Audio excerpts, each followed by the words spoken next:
hello everyone, welcome you again in this Diwali special vlog. तो 3-4 दिनों के बाद जाकर के फाइनली एडिट करके मैं ये दिवाली स्पेशल व्लॉग आपके साथ शेयर कर पाई।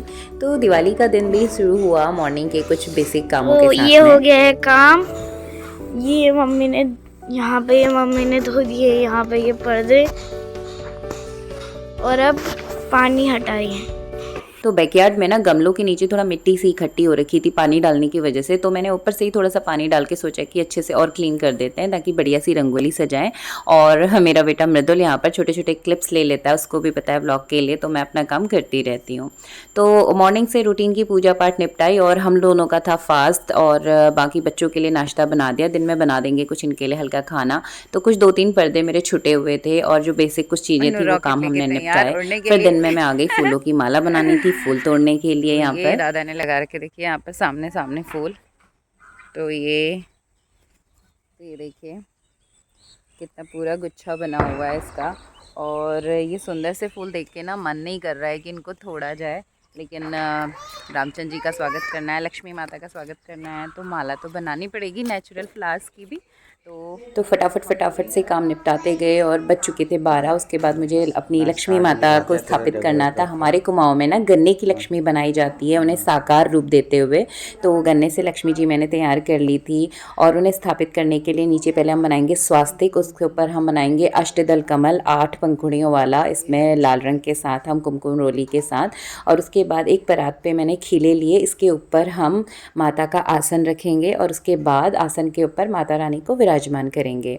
तो ये मेरी माता रानी श्रृंगार के साथ हमने कर ली तैयार। और क्योंकि खीले पे ना बिखर रहा था तो मैं अलग से बना लेती हूँ। उसके बाद ये माता रानी को हमने आसीन किया इनके आसन पे, और बहुत सुंदर सी मेरी माता रानी को मैंने कोशिश की सजाने की। तो गन्नों का ट्रायंगल लेकर के उसके बाद ये माता के वस्त्र, माता के लिए पिछौड़ी, माता की चुनरी और कमलगट्टे की माला माता को बहुत पसंद होती है। कमल के इतने फूल तो नहीं मिलते, तो कमलगट्टे की माला उनको मैं ज़रूर उनके लिए ली हुई है जो पहनाती हूँ।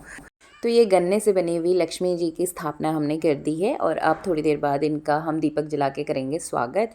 और ये हमने पीतल की परात लेकर के इस पर स्वास्तिक बना करके श्री लिख करके रंगोली बनाई है पान के पत्ते और बाकी फ्लावर से। पान के पत्ते बहुत शुभ होते हैं पूजा में रखना, तो मैं इनको पूजा में भी रखती हूँ। तो क्योंकि कलर्स ना अमृतुल प्रथम थोड़ी देर में फैला देता, तो इस बार मैंने कलर्स की रंगोली नहीं बनाई। अंदर रूम पे लॉबी पे मैंने फ्लावर्स वाली ही रंगोली बनाई फूल पत्तों को लेकर के। तो एक बड़ी परात पे बनाया और एक छोटे वाले का जो मेरा डेकोरेशन वाला पॉट था उस पे ऐड किया। और जोशी जी को टास्क मिला हुआ था माला बनाने का। तो यहाँ पे बन रही है माला। ये है फूल रेडी, और दूसरी तरफ यहाँ बन रही है रंगोली। तो ये थी मृदुल की व्लॉगिंग, तो उसको भी बड़ा इंटरेस्ट आता है। तो अभी अंदर फ्लावर्स की रंगोली मैंने बनाई और बाहर मेन गेट के सामने मेरा प्लान था कि मैं कलर्स की रंगोली बनाऊंगी। और प्रथम को थोड़ी देर के लिए सुलाया हुआ था, तो जब तक वो सोया तब तक हमने काफ़ी कुछ काम निपटाने की कोशिश की, बट ये उठ चुका था मेरी रंगोली बनाने तक बाहर।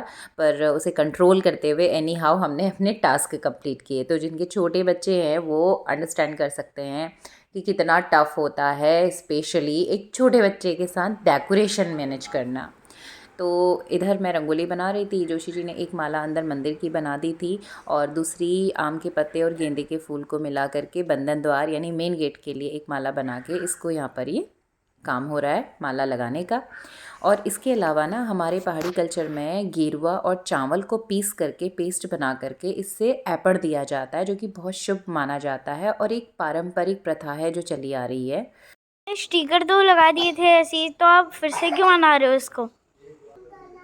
तो इसको शुभ माना जाता है, तो आप भले ही कितने स्टिकर लगा दो, थोड़ा सा इसको लगाना ज़रूरी है लक्ष्मी माता के वेलकम के लिए। और अगर तो इस तरह से ना हमारी जो भी सांस्कृतिक परंपराएं होती हैं वो हमें देखकर हमारे बच्चे भी सीखते हैं। तो मृदुल के अंदर भी काफ़ी क्यूरियोसिटी है, तो हर चीज़ वो पूछता है कि ऐसा क्यों करते हैं, हम किस लिए बनाते हैं एंड ऑल। तो मैं उसको भी साथ में बताते हुए चलती हूँ। तो उसके बाद 5:30 बजे पंडित जी पहुँच चुके थे। 5 बजे का टाइम उन्होंने दिया था, 5:30 हो चुका था।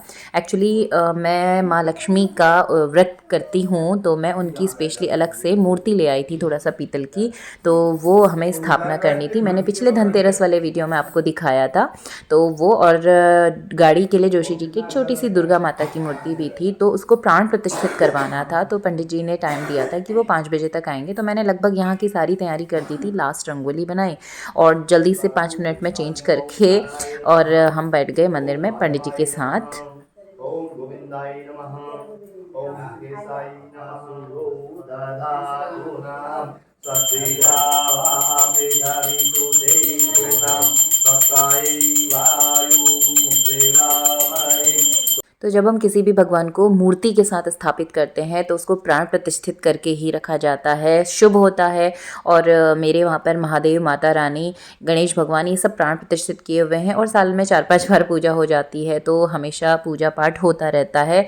और पर्सनली हम लोग सभी स्पिरिचुअल हैं और दिवाली की इस धूम धड़ाके में थोड़ा बहुत तो ठीक है, लेकिन ये पूजा वाला पोर्शन मुझे ज़्यादा पसंद आता है। इनफैक्ट आज से पहले ऐसा नहीं था कि दिवाली महालक्ष्मी के दिन पंडित जी को हम पूजा के लिए इनवाइट करते हों, बट इस बार मूर्ति स्थापना करनी थी और लक्ष्मी जी की स्थापना करनी थी, तो महालक्ष्मी से अच्छा दिन और क्या हो सकता था। बट हमें काफ़ी अच्छा और रिलैक्स सुकून मिला और हमने डिसाइड किया कि हर दिवाली में महालक्ष्मी के दिन पंडित जी के हाथों से ही मेन दीपक और लक्ष्मी आगमन के लिए पंडित जी को हम बुलाएंगे। यमंबातो देवता, सूरजो देवता, चंद्रमा देवता, आदित्या देवता, मारुतो देवता। ओम सद्यो जातं प्रपद्यामि सद्यो जाताय वै नमो नमः। श्रीमन् भगवन्नाम श्रोपड़े श्री महालक्ष्मी ओम श्री दुर्गा देव्यै नमः। तो ये लक्ष्मी जी की मूर्ति की प्राण प्रतिष्ठा हो गई पंडित जी के हाथों, और जो मेन महालक्ष्मी गन्ने की हमने बनाई है उनके सामने भी दीपक जल चुका था, आरती हो चुकी थी और पंडित जी आ गए थे। तो पूजा का मुहूर्त भी जो है ना 5 बजे से ही था, लक्ष्मी पूजा का मुहूर्त 5 बजे से ही था दिवाली पूजन का। तो हमारी एग्जैक्टली टाइम पे पूजा पाठ भी हो चुका था।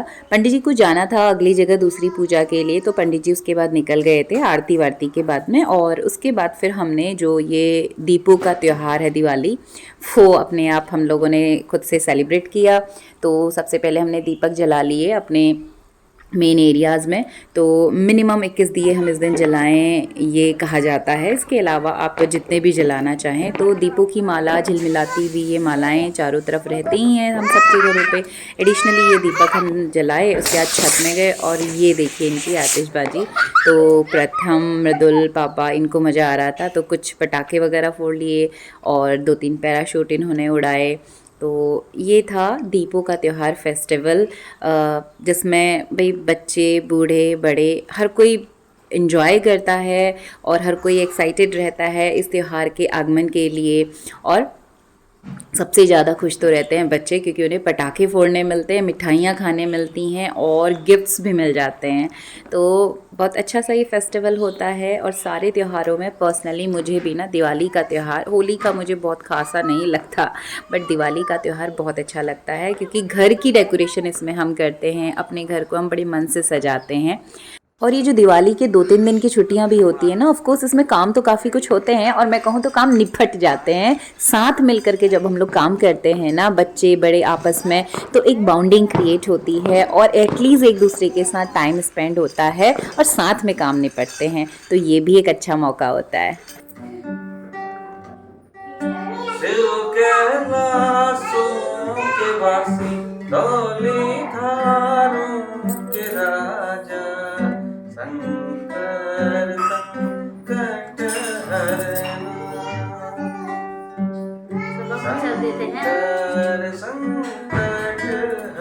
तो हम अपने ट्रेडिशनल गेटअप में हों और जोशी जी अपना गिटार ना पकड़ें, ये पॉसिबल नहीं है।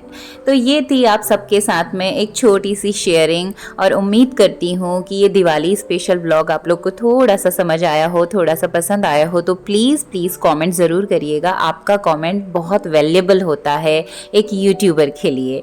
तो मिलते हैं दोबारा आपसे अगले वीडियो में, तब तक के लिए बाय बाय।